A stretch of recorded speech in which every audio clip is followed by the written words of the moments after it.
Hi guys, magandang hapon dito sa Israel. Ngayon is 5 minutes to 3 o'clock. So gising na si Lola sa kanyang nap. So tea time na namin. Ako din nagtitay. Ayan, tea ko din. Tapos meron kaming carrot cake na binili ng anak. So yun yung merienda namin ni Lola ngayon. Yan, si Lola nanood din siya ng TV. Yan. Si Lola nakaupo doon. So, ako naman dito. Sorry. Yan, so inom na ako ng tay ko. Ay, dito sa place namin dito ngayon ay tahimik naman kahit paano.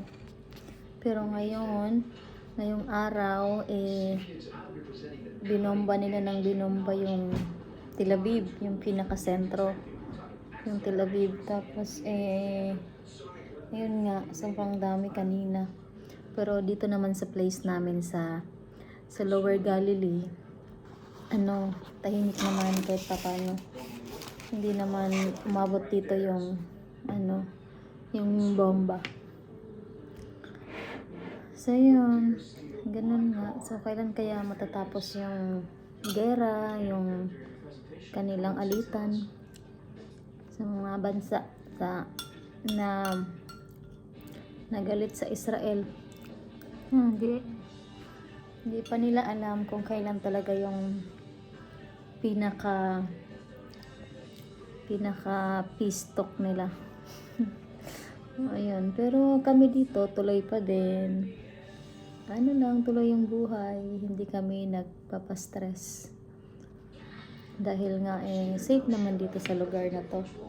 Dito sa Israel talaga, safe naman talaga dahil pinoprotektehan nila yung mga tao dito. Nga. Kaya kaming mga caregiver dito, kaming mga OFW na nandito sa Israel, majority pa rin na hindi umuwi sa Pinas. Dahil nga naman mahirap din maghanap ng trabaho sa Pinas. 'Di ba sa panahon ngayon? Ayun nga, so dito muna kami makipagsapalaran. Gaya ko ako, 2 years and 7 months ako dito sa Israel. Yung iba naman nag-stay dito kahit mga 10 years na, mga 20 years pa nga yung iba ayaw pa nilang umuwi dahil nga nanghihinayang sila sa kita. Yun nga. So yung iba naman kasi ngayon kasi na may gera, ongoing pa yung repatriation. Yung iba naman nagpaparipat na.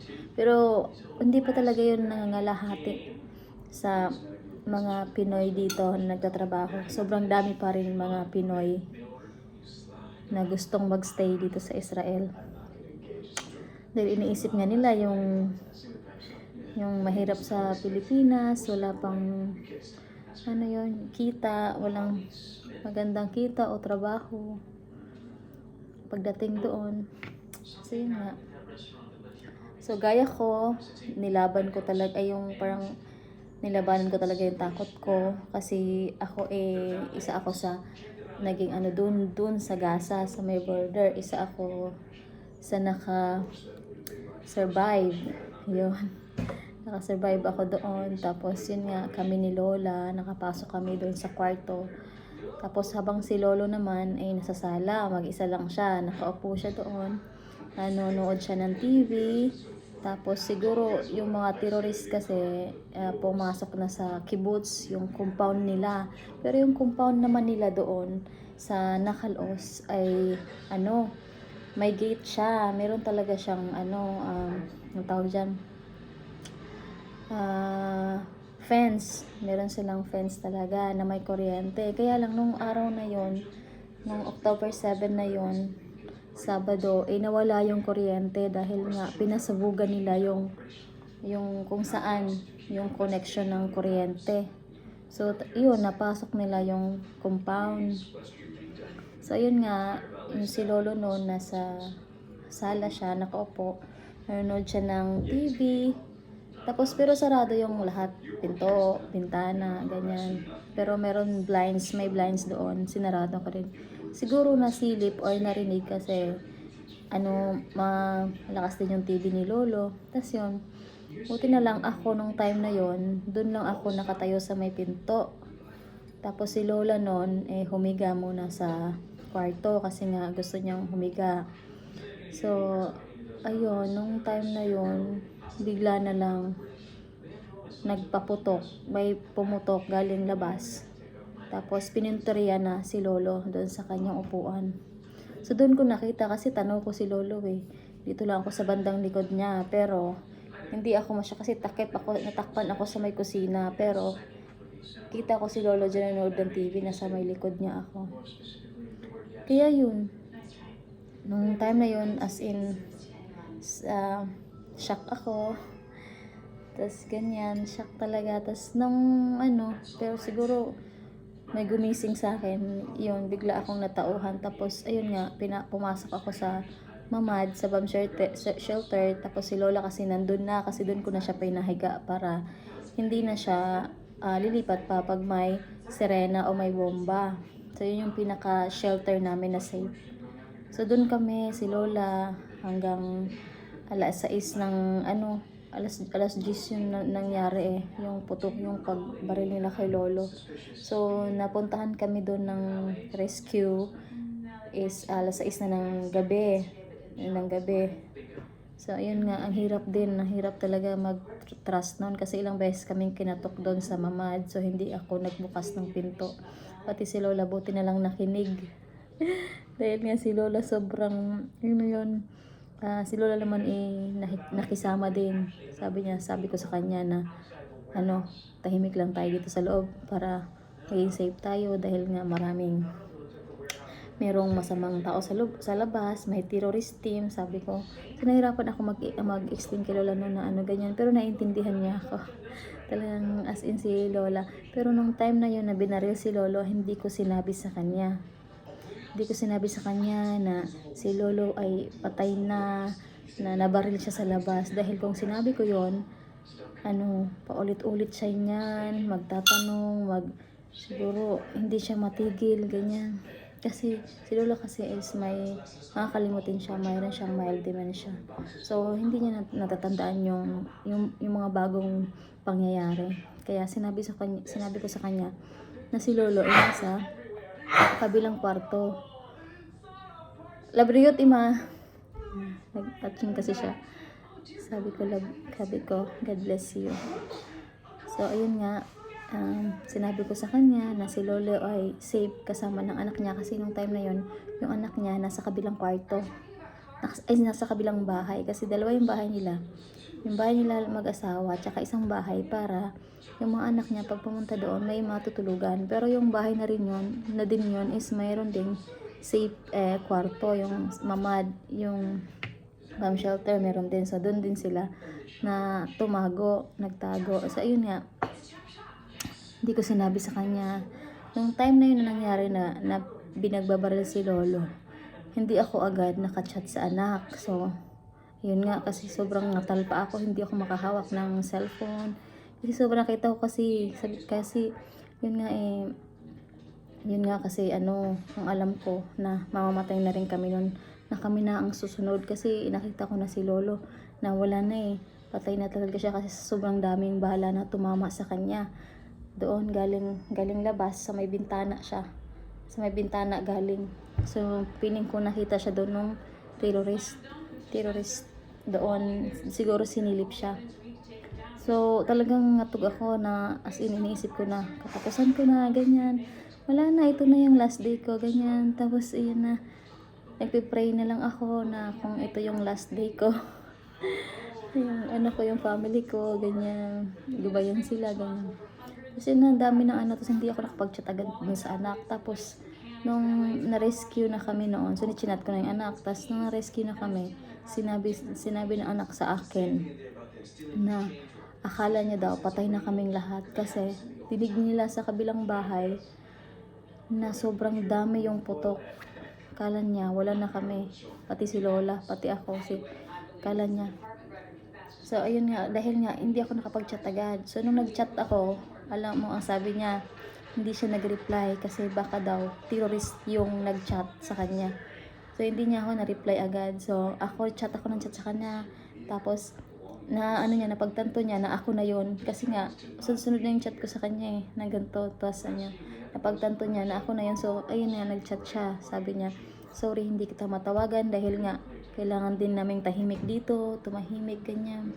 So, ako din, hindi rin ako nagplanong tumawag sa kanya. Kasi, syempre nga, dahil nga ayoko ding mag-ingay sa loob ng kwarto, ng mamad, ng bomb shelter. Tapos, si Lola din, ayoko din na agawin yung phone ko para kausapin yung anak niya. Kasi ganun si Lola na gusto niya makausap yung anak niya. Kasi nga, yung phone niya nga, hinihingi niya sa akin yung phone ni Lola. Hinuhungi niya yung phone niya kasi gusto niyang tawagan yung asawa niya, yung anak niya. So, ang sabi ko, lobat yung phone mo kasi pinatay ko talaga yung cellphone niya dahil nga ayokong tumawag siya na mag-ingay kami sa loob dahil nga merong mga terorista na nagaano na sa buong kibbutz ng pagala-gala na. So, wala pa kasi mga military nun. Merong mga military pero namatay na sila. Talagang una silang napatay ng mga terorista. Ayan nga, so hindi ko binigay sa kanyang cellphone. Sinikreto kong i-off yun. Buti na lang hindi siya marunong kumalikot ng cellphone niya. Ayan nga, so grabe talaga yung So, at least kahit papano nakaligtas kami ni Lola. Ayun, tapos sobra talaga yung din pasasalamat ko dahil nagkaroon talaga ako ng second life na sa akin to Kaya sabi ko, hindi ko iiwan si Lola. Hindi ako nung naglabas kami kasi nung nasa kwarto ako nung nasa loob kami ng sinabi ko na paglabas ko dito kung makakalabas man ako ng buhay dito sa bomb shelter na to, uuwi na ako ng Pinas. Ganun yung ko talagang sinasabi ko sa isip ko na pinagdadasal ko ganyan. Pero na-realize ko nung na-rescue kami doon sa loob kami ni Lola na sabi ko kasi gusto ko na umuwi nun takot pa rin ako as in takot pa ako. So sabi ko na-realize ko na hindi ko iwan si Lola na lang kasi naisip ko din pag umuwi ako sa Pinas parang ano namang gagawin ko din sa Pinas. Sabi ko kasi mahirap na rin mag-apply uli. Tapos sabi ko inano ko yung sarili ko kasi nga nung nilipat kami ng ibang lugar may nakilala kong mga Pinay din dito. Sabi nila hindi rin kami uuwi, ganyan-ganyan. Tapos sinabihan nila ako na, ikaw lang talaga makakatulong sa sarili mo, na gumaling ka, na mawala yung, yung trauma, ganyan. So, ayun nga, napag-isip ko, tapos ko sa kanila, nakita ko sa kanila yung, naman, na desidido pa rin sila magstay dito dahil sabi nila safe nga daw dito sa lugar na to na pinadalan sa amin. Kaya yun naisip ko na magstay ako. Tapos naisip ko din si Lola na mag-a-adjust na naman siya sa kasama niyang bago. Tapos sabi nung anak din sana hindi ako umuwi dahil nga mahirapan din sila kasi mag-a-adjust na naman daw yung lola niya, ganyan. Kasi nga, di ba nga, mal-dementia na yung mama niya. Kaya ayun, nagstay talaga ako. So, thanks God, hanggang ngayon andito ako. So, yung war na to is 1 year mahigit na. So, kawawa yung mga yung mga na hostage talaga kasi nga sobrang hirap ng pinagdadaanan nila ngayon siguro dahil nga nandun sila, wala sila sa sarili nilang bahay, sa sarili nilang pamilya. Sana nga matapos na itong war na to. Pinagdadasal ko lagi na sana maging maayos na sa bawat panig o sa buong mundo na wala na talagang ganitong mangyayari, na sana peace na lang, sana ganun na lang, mabuhay na lang ng maayos, ng ganyan, peaceful, na walang sa puso nila, na maging maayos. Alam mo yun, dahil minsan lang naman tayo mabuhay sa mundo no? Parang sabi ko, na nila, parang i-enjoy or bigyang halaga na lang yung buhay na binigay ng Diyos sa atin. Sana maging ganun nga, sana ganun yung kanilang mindset. Dahil, alam mo yung, sila kasi doon banda, yung mga terorista, iba na kasi yung nakatatak sa utak nila. So, iba na yung paniniwala nila. Pag pumatay sila ng tao, ganyan. Pag pumatay sila ng mga kalaban nila na tinuturo nilang kalaban na hindi naman talaga kalaban. Yun na yung tumutak sa isip nila na dapat ito, pag nakapatay nila to, ano sila, parang na sila sa God nila, ganyan. Na, alam mo yung parang hero sila, ganyan. Pero hindi eh. Kasi nga, talagang masama yung kanilang ginawa. So, yun lang, grabe. Kaya sana matapos na to, tas makauwi na yung mga na-hostage. Kasi sobrang hirap ng sobrang hirap talaga ng sitwasyon na ganun. Kasi ako naranasan ko, nakulong kami sa isang sobrang dilim na kwarto. Tapos, puro takot talaga na hindi mo hindi mo alam kung mabubuhay ka pa o hindi, ganyan. So, alam mo yun, napaka sarap mabuhay sa mundo kung tama lang yung ginagawa. Yun lang. So, ang haba na ng video ko, guys. Salamat sa pakikinig. Sana tapusin niyo yung video ko.